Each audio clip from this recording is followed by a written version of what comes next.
Hello and welcome back to our Cold Infinity playtest. Let's play test. I'm going to have to figure out how to describe this. Let's play test poorly. Sure. Music, as always, is by Carl Casey at White Bat Audio. We are now on turn 2. And we've got power allocation. All right, let's do the easy guys first, which is going to be these over here because they don't have any extra power options. They require 6. This one requires 6. Gives 6. Don't need him to go any faster than he's going right now, so we're going to be all right with that. 6 available power. He's going to be completely loaded up. The fast boy has 8 available power, but only requires 4 for the gun. Right, we've got the P-beam and then sensors. So I feel like with okay, do we want to push him even more? No, I don't think so. No, actually we do, because he's going to need to pivot and also burn, right? He's going to have to pivot up here and then burn in this direction. Well, it's actually going to be more like an arc like this, kind of. That will require at least an extra thing if I want to have him accelerate even more. Go 60 degrees and then accelerate that way. He's gonna go real fast. Maybe he doesn't need to go fully. No, he does. He will, because otherwise he'll end up off the edge of the map and then I'll have to shift everything down and that's a hassle. All right, so let's go ahead and take a look here. He's moving at speed 11. He has 8 available power. Let's go ahead and push. Let's go ahead and push another 4 and 4 to give us an engine rating of 9, and then we're going to have to pivot and then push all the way to the back there. So it's going to be using 8 power, and this is actually going to be 9-4 for this turn. And then this guy, he's basically going to be normal. He's not going to do anything weird. So he's 6 available power, and he's going to be using the 6 that he needs for all of his weapons. All right, now for these guys. They have 12 available power on this ship, on the Rikasu. Has a requirement of 5. Let's see, do we have anything special? We've got the increased power on the Proton Claw. Let's go and take a look at what increased power gets us. Weapons with this enhancement may have additional power applied to them. For each point of applied power, the weapon's at-will defensive rating increases by 1. I don't imagine he's going to be getting into any scuffle right now. Let's take a look at our ranges here. That's a range of 8, essentially. That's as close as anyone's going to get without doing any extra burn. I don't know that he needs to worry about his defensive fire just yet. Proton Claws themselves are already a -2 defensive fire, and this would bring it up to a -3. That said, they're only using 5 power.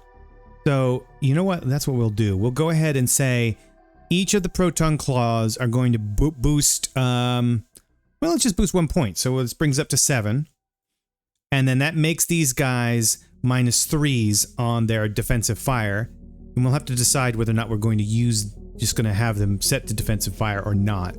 But at least we'll have the option to have them at -3. Okay, now the Sarshi, same deal, has 8 power and needs 5. So we'll do the same thing for you.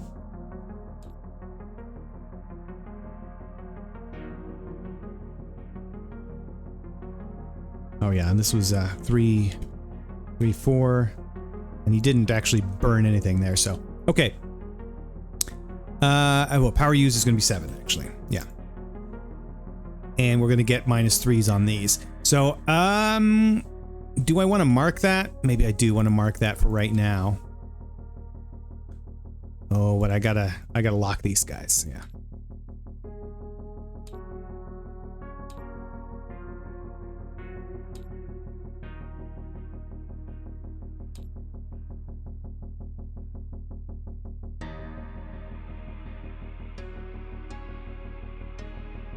I'm going to say this is on turn 2. Oh, God. Why are the 2s so hard to write? 2. There we go. Yeah. All right. Maybe I should have like a little notepad thing right here. Okay, but Parakti. Okay, so this has supercharger. It does also have the increased power. Has 12, uses 7. We have supercharger. Supercharger does what?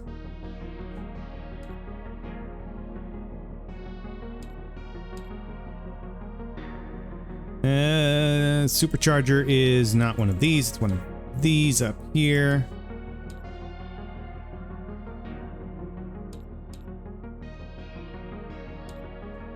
Two points of additional power, get a +5 to fixed damage. Okay. So is it worth it for him, for the Parakti to do that? The Parakti's here. He's going to move to here. Without additional burn, he's really not going to be close to anything to be worth firing, to be worth supercharging. But it may be a good idea to do anyway with this disruptor. Well, no, the range is -1 per click. It's not even gonna fire. But again, I keep having to remember I have the headroom. I don't actually have to worry about it. So we're gonna go ahead and do that. So we have 12 plus 10. Nope, that's not a +10 at all. +10. Power used is 9, right? Or are we going to also increase power on the 2 claws? Well, yeah, sure, why not? Bring it to 11. Oh God, that's gonna. Here's what we're gonna do. Oh, and I need to lock this one as well so that I can write on it. I'm just gonna point an arrow to the supercharger and an arrow to the increased power. That's what I probably should have done on the other one. On the other 2, but that's fine. Okay, power is allocated. Initiative determination. So here is where we're gonna reshuffle these. So we'll start with the Rikasu. Rikasu has an initiative rating right now of 7, minus half of the speed, which gets us to 4, because it's rounded up, plus D6. 7 minus 4 is 3, plus 6. So that brings us to a 9. All right, the Sarshi, 7 minus 3 is 4. Plus 6 is 10.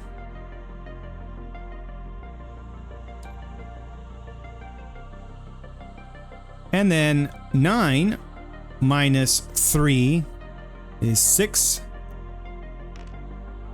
Plus 4 is 10.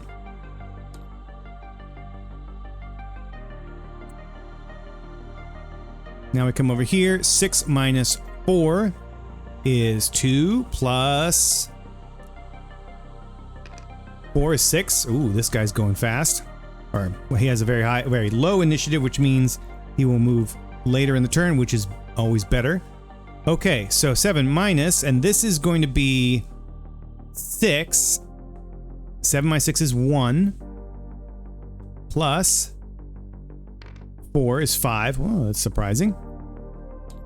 Okay, and then finally 6 minus 3 is not 6 minus 3 is 9. 6 minus 3 is 3. Plus 6 is 9. Okay. These guys are clustering up a little bit. Okay, so 6, 5, 9.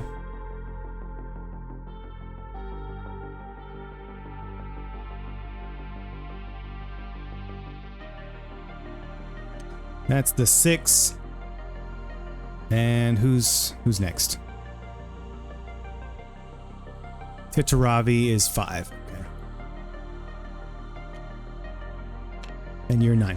I'm actually going to go ahead and pause the recording. I'm not going to take the time to do this. It's a lot easier when you have multiple players and you have an actual board in front of you to just like mark them correctly. And maybe I should make a box. Maybe I should make a panel that has the initiative numbers, and then you can just plop them in there.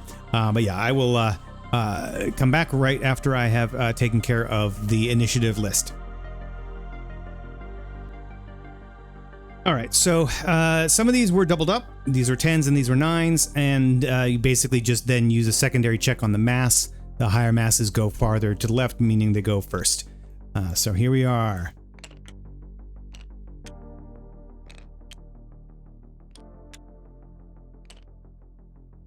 Now, electronic warfare. So we were looking here, the nearest locations, the nearest distances that people might end up in is about 7.5, so it's 8. Oh no, that was a mistake. Well, we won't need that just yet. There we go. We'll pull that over there because this guy, he'll move regardless. The rest, I mean, these are just for visual aids. These are not. We don't need them on the board. All right. But the worst distances are going to be like this, 18. So that's probably Shroud of 2 is the most anyone will need to do. And they probably should all do 2. Yeah, let's see. Maybe they should all do 2, at least on the Shroud. But they're probably going to be rough firing on things. So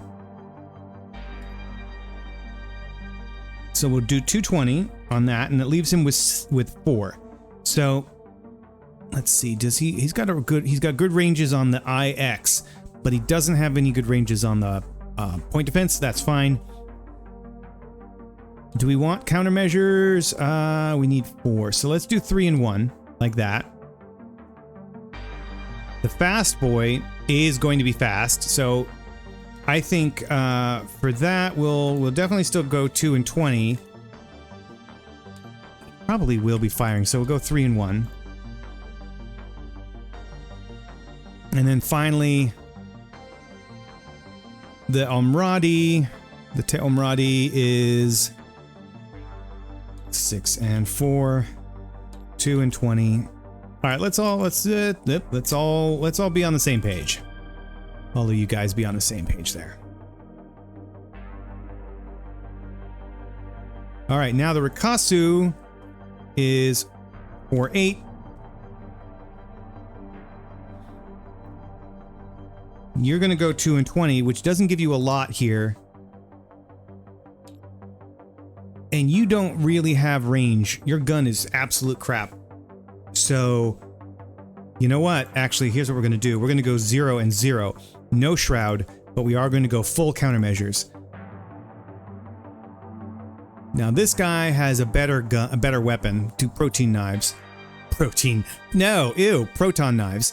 4. So this one will definitely be 2 and 20, and then we're going to amplify it for 2. He's probably going to fire his gun. And then this one also has crappy weapons. This is the Parakti, who is supercharging but isn't going to get very close.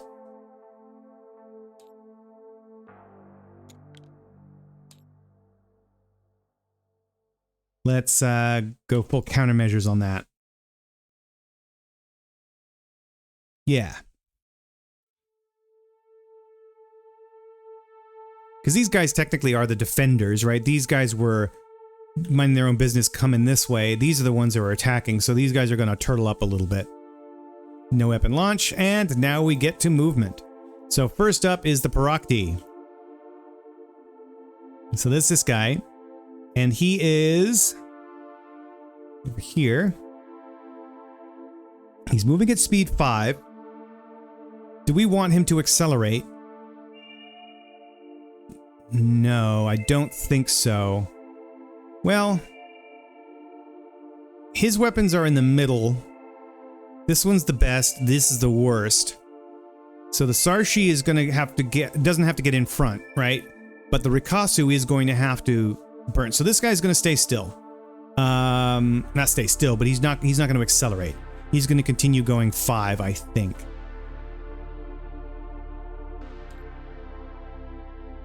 Yeah, he's gonna do his thing. So he's gonna come up to here.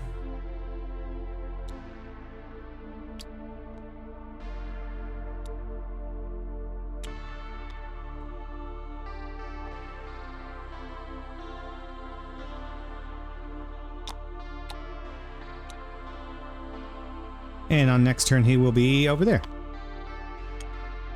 All right, Parakti is done. Now the Sarshi. The Sarshi is moving 6.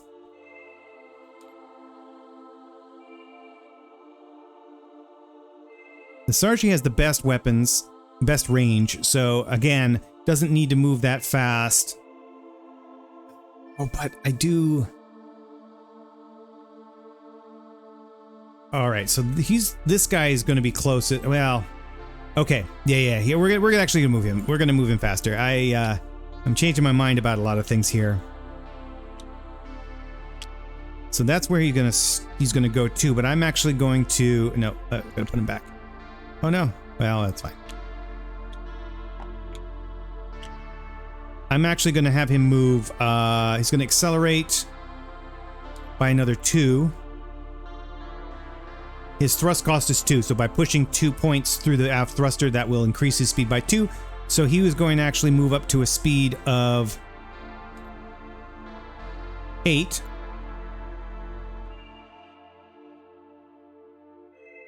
Right? Am I right? Yeah, okay. I think I was doing my numbers. I was setting up my numbers in a way I didn't intend to, I think. He was moving... Yeah, this should have been 5 there. I shouldn't have written it down that way. That's okay.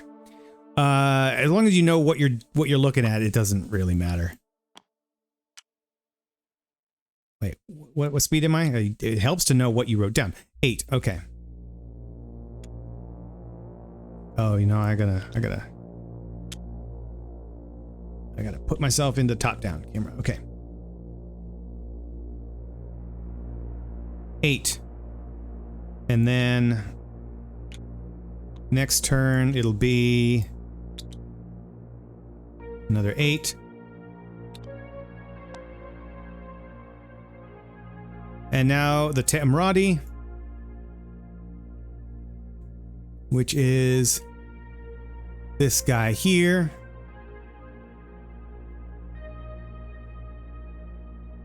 Moving speed 6, direction 345, pivot rate of 30. Okay, so let's see. Te'emradi, oops, sorry. This guy. All right, he has rotated a little bit. And he could continue rotating, or he could accelerate. Yes, he was going to accelerate to get around. But I'm going to let him do... Yes, I'm going to let him do another 30-degree pivot. I won't have to pay for it because it's an ongoing pivot.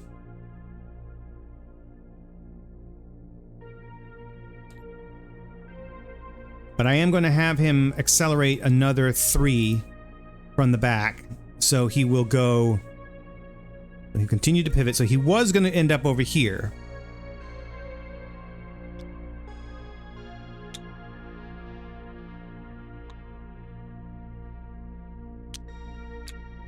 Yeah, so he was moving 345. But now he's going to rotate 30 degrees to there. And so now he's currently moving at 315. But I'm going to be pushing him 3 in this direction. So, let's go over here.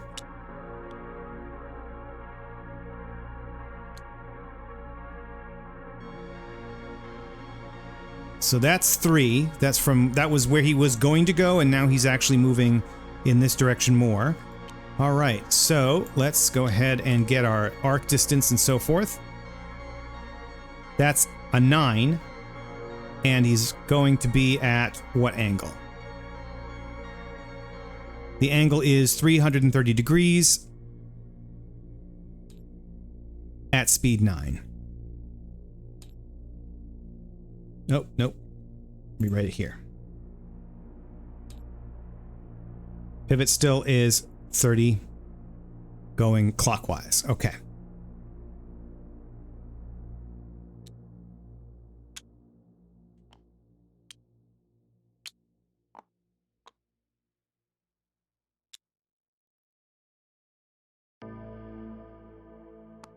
Oh no, 330. What am I doing?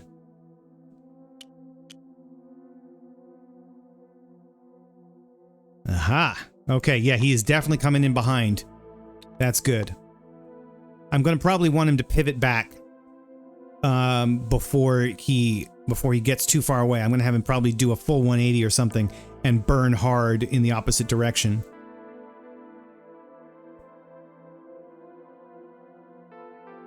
Now to the Rikasu. This is the one where we lost the marker. That's all right. The Rikasu is moving at speed 7 in its initial direction.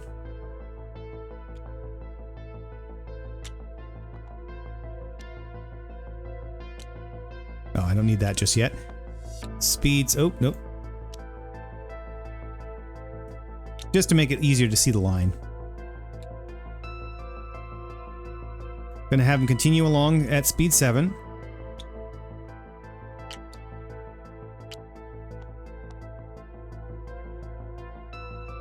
Oh no, that's the wrong marker. Well, that's fine.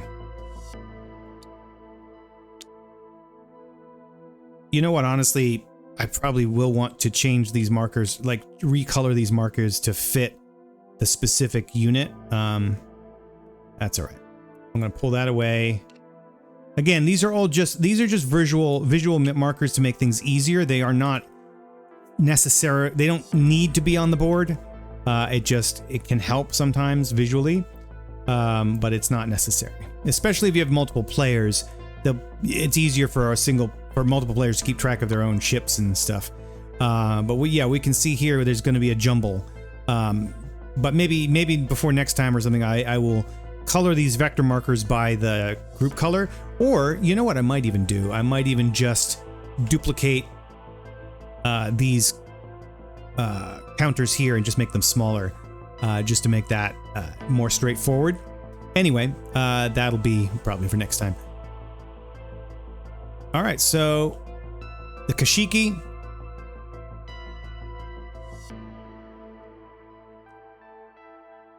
The Kashiki is moving at speed 7 in its regular direction.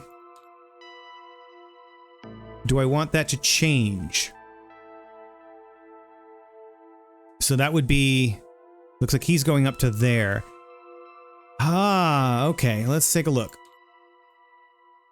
It's 10 away from the Rikasu.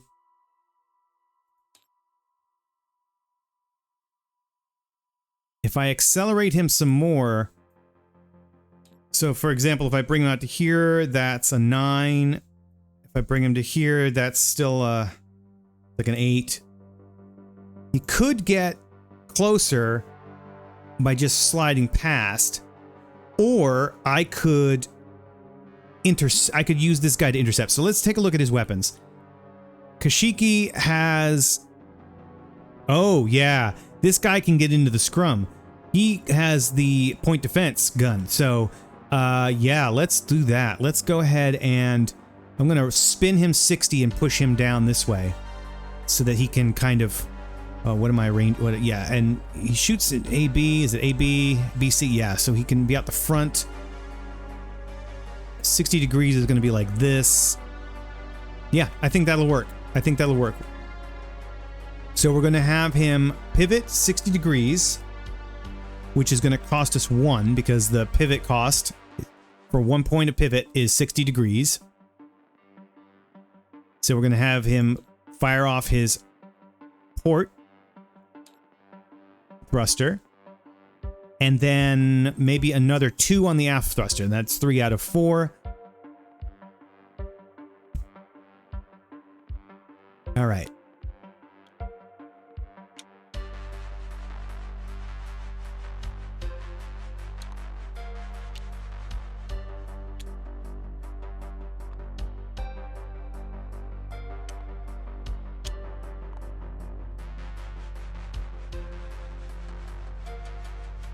All right, that'll be 60, and then another 2 to there. Wait a minute. No, that's only 30 degrees. What am I doing?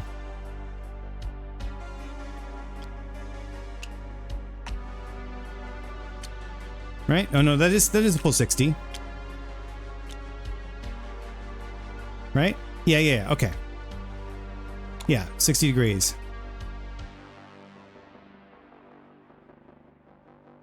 Two. Probably would have been better if I just done it like this from here and just done the 60 degrees. That's fine. Okay. So now let's find out what your final vector is. That's a 9. Going at 15 degrees, I'm going to say. Speed 9 at 15 degrees.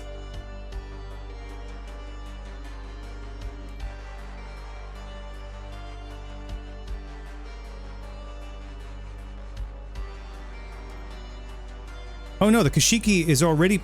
Oh no, I just did that. Never mind. Yeah, 9. 9 at 60 degree pivot.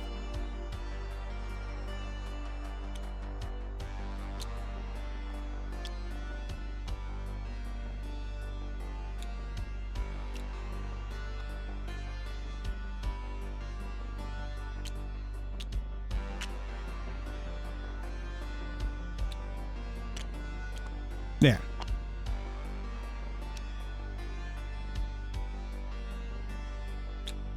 And then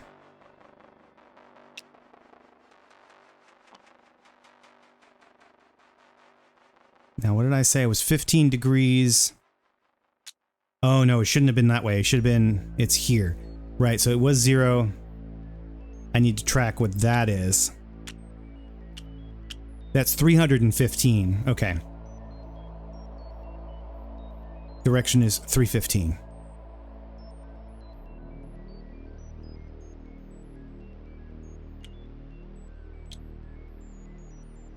And next time he's going to be way over here.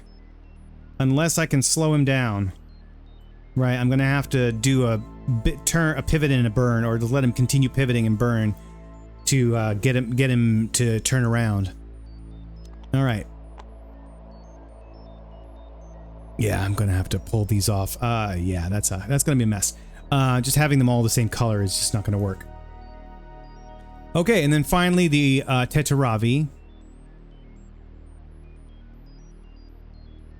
which is the fast boy. Fast boy is going speed 11 right now. And he's going to end up over there. I need him to pivot hard and accelerate in the other direction. So I'll have him pivot 120 degrees and thrust. He has 9. So that's actually a pivot of 2 points. Because I want him to do 120 degrees and he'll pivot 60 with each point.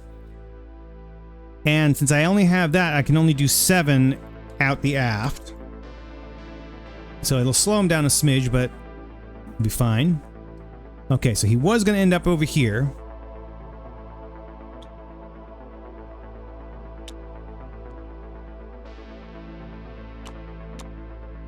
All right. Now, we got to do 120 degrees and what did I say? 7? 120 degrees and 7. All right.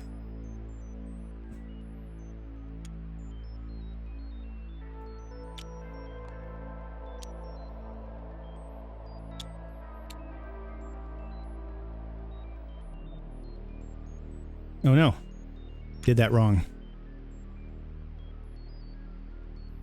I need to get him back here.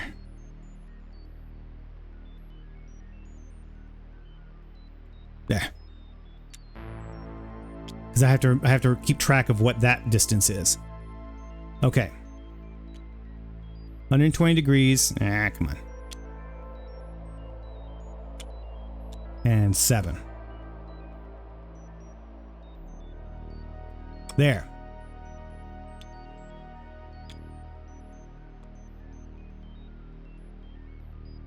Now I gotta turn him his 120. There. And this distance is 8 at... Oh.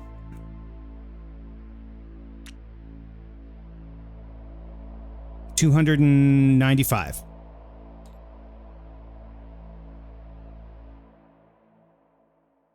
So he's now moving 8. He's pivoting 120 degrees clockwise.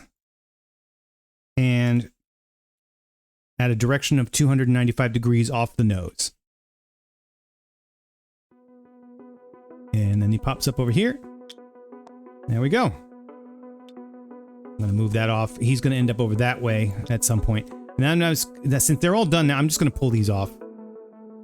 Because I am going to I'm going to give replacements on these so that they're not just like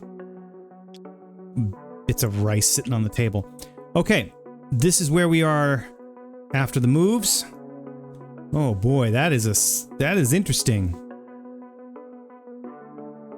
I did not really intend for this guy to come like that. Kind of wanted him to be over here more. I probably should not have accelerated back as much. Or maybe kept the 60 degrees and pushed that way.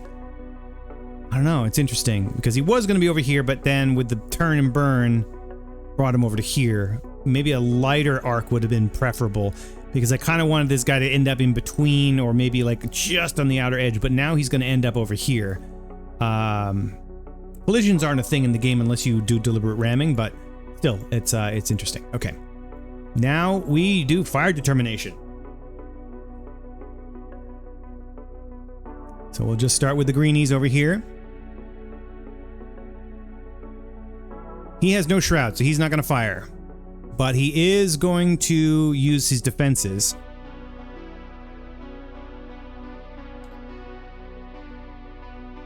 And he has what kind? He does have at will defensive fire, and it's 3. So we're just going to mark it -3, -3, at will. Nah.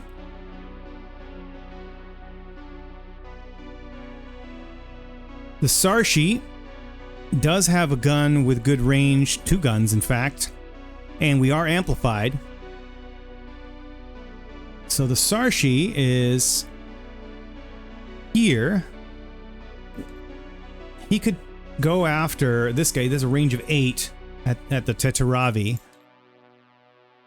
And they are definitely within the A arc. Oh god. Whoops. What the heck? Why is that still happening? There we go. So that's 8 in the A arc. One of these is BC, one of them is AB. So we won't be able to fire the other guy, but we are going to be able to fire AB. So we're going to go ahead and fire both shots. And then the Parakti support corvette has the fusion disruptor with the supercharger, which gives us a +5. But I don't know that now is the time to fire it because it's a rate of fire of 1 + 2. So it fires once, then it has to wait 2 turns before firing again. The proton claw is there at -3 per click. The Parakti is where? Back here. Yeah, he's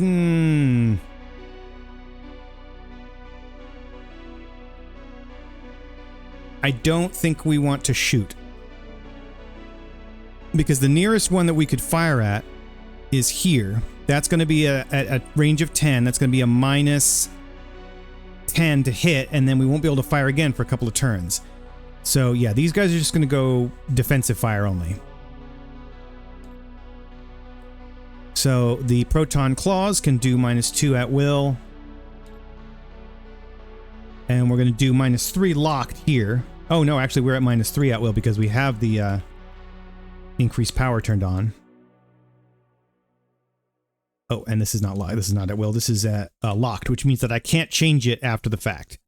All right. Those 3 are done.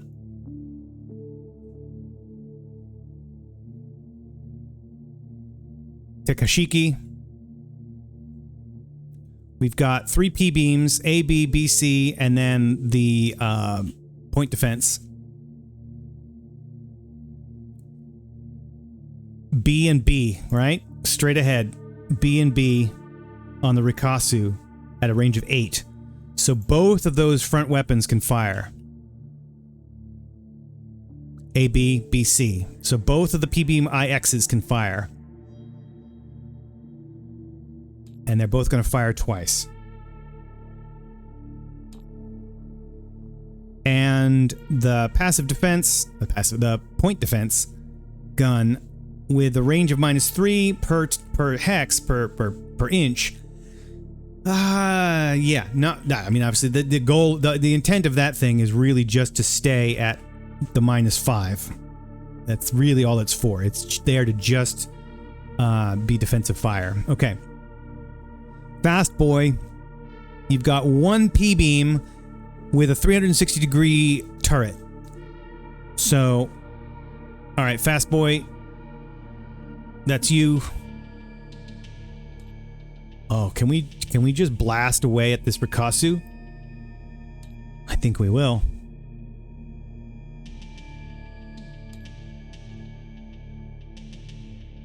And then finally, the Omradi, the Te Omradi, has a really good range as well.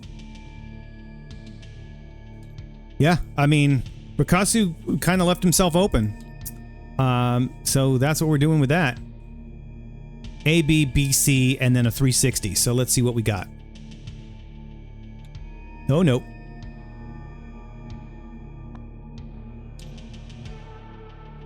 A, okay, so it goes through A and the 360, right? So we can't fire the BC, but we can fire this one. And we can fire that one. All right. So now we've secretly determined the attacks, intercepts, and the defensive fire. Now we're going to declare the attacks and the defensive fire. So we know everybody's attacking the Rikasu. So what is the Rikasu going to do in return? The Rikasu is at -3 defense with, well, which is essentially the bonus, at will, Proton Claw A1 and A2. And A is just in front. Oh, no. What can you defend against? Okay, you can defend it against the Tekashiki and the Tetiravi. But you can't defend against the Omradi, which, I mean, it's handy because, of course, we've only got 2 guns. So we're going to go -3 against who? The Tekashiki has... Oh my god. 4 shots available to it. Okay. So I think the Rikasu is going to try to defend against both of those shots from the Tekashiki. Right? Yeah. Oh, no. Wait. The Tetiravi's closer. It's going to have a higher... It's going to have a higher gun, to-hit value. So the Tetiravi can fire 1 shot. Okay, so 1 shot of the Kashiki and 1 from the Tiravi. All right.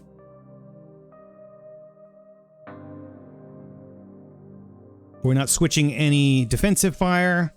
We have allocated against the shots. The electronic warfare levels, I know what they are. Okay.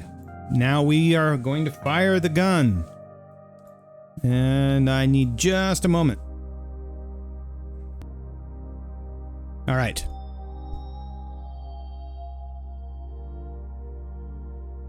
Sarshi. Oh, the Sarshi's got to fire at somebody. We're going to start with the Sarshi firing at the Tetiravi here. Right? You're the only one who's shooting. Yes. Okay, the 2 proton knife guns.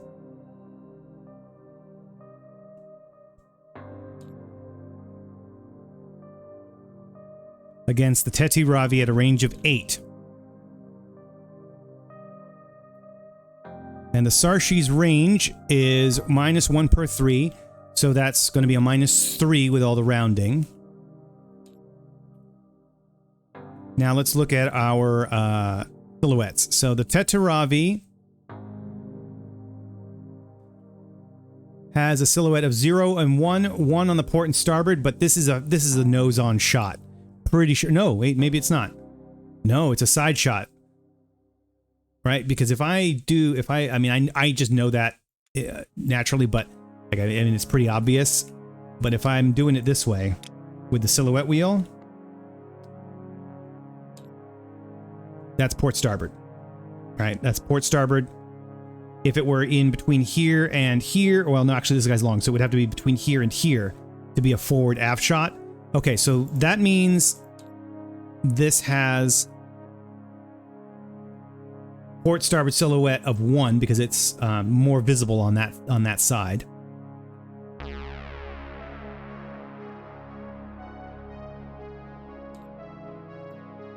Amplification on the SAR sheet is 2. The accuracy of the gun is 1.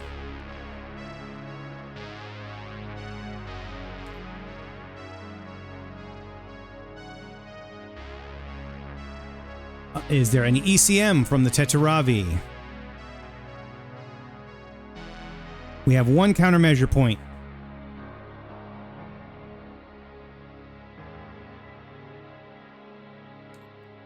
No evasive maneuvers. Pretty sure there's no defensive fire, right? He's not defending against anything. No, just gun. I mean, just shooting. Okay.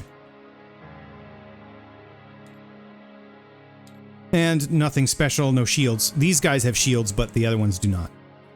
All right, so that's 1 and 3, 4, 1, 0, -1. That's actually really good.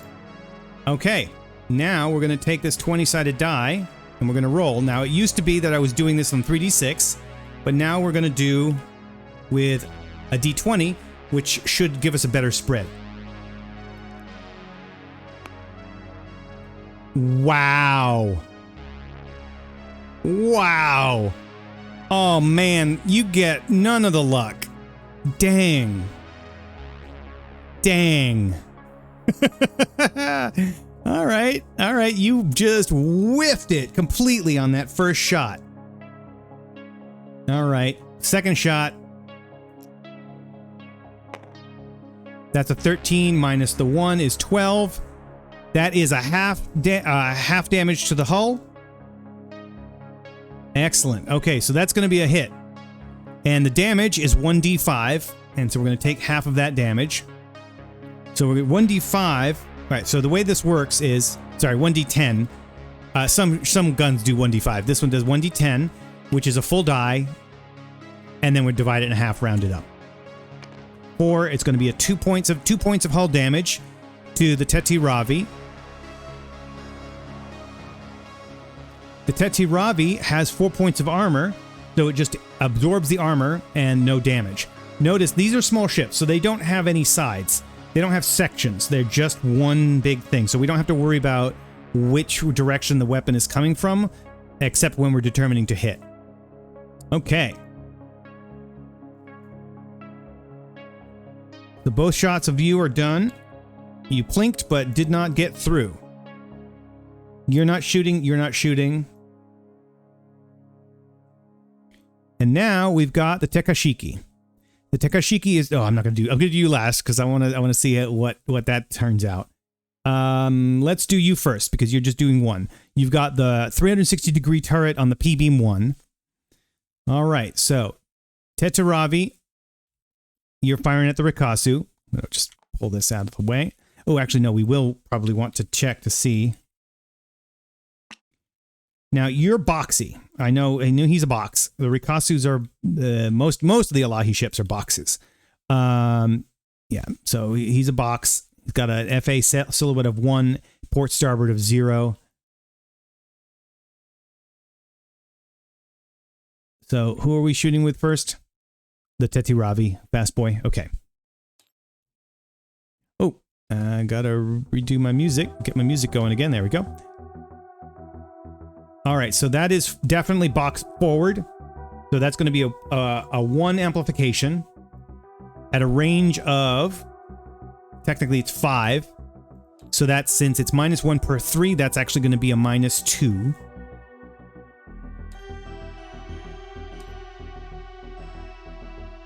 Amplification.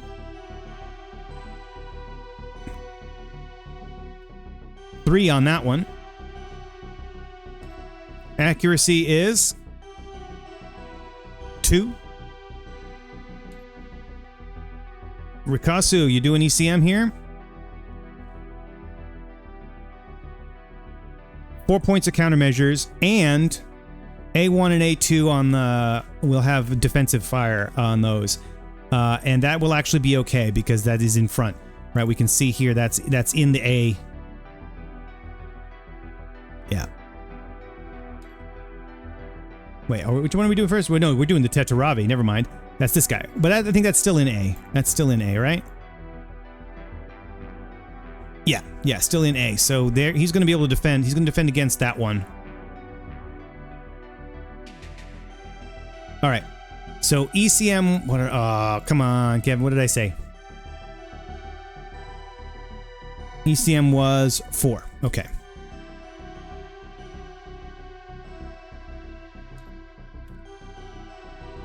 No evasive maneuvers. Defensive fire was -3. And they have shield. And their deflection shield does 3 points. I could overload. I forgot to check into that. Notice that.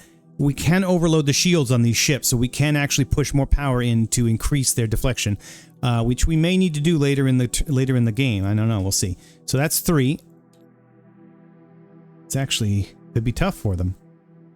4, 6, 4, 0, -6. All right. Where'd I put my die?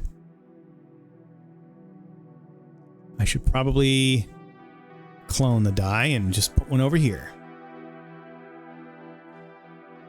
Or just grab one from here like I should have done before. There we go. Okay, let's roll. 11 -6 is 5. No hit. No hit.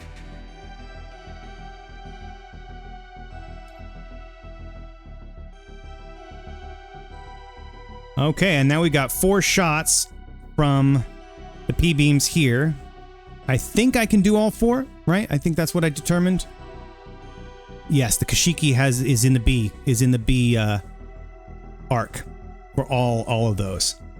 All right, so what's our range going to be? That's going to be 8, so that's going to be a -3. Accuracy, I think, is the same. Yes, +2 on the accuracy.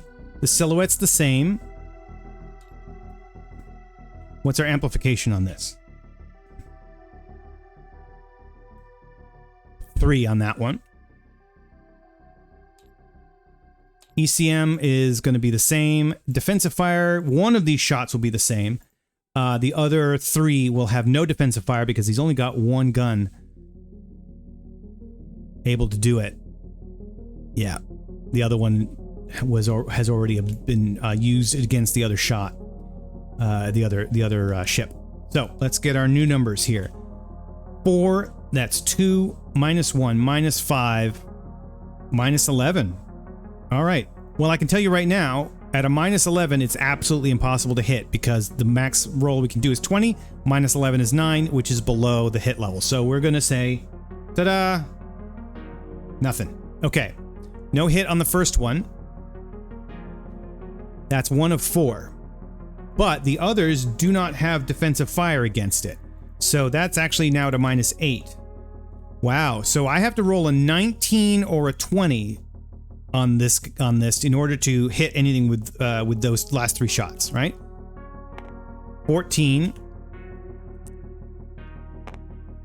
10. Oh, wow, that was almost a 19, but it's a 4. Okay, so no hits. No hits. That's interesting. So what we know now is that we're going to have to really boost our amplification there. We're probably going to drop our shroud down by 1, boost our amplification by 2, and take out countermeasures. There's no way this guy's going to be able to hit anything, even with no defensive fire. It's the ECM. These guys are going to turtle, right? There's no way these guys are not going to turtle, and they already have shield. They have shield availability to them that's just there, and they might even boost it if I can remember to do that. So they are going to have to really work hard to get through all those defenses.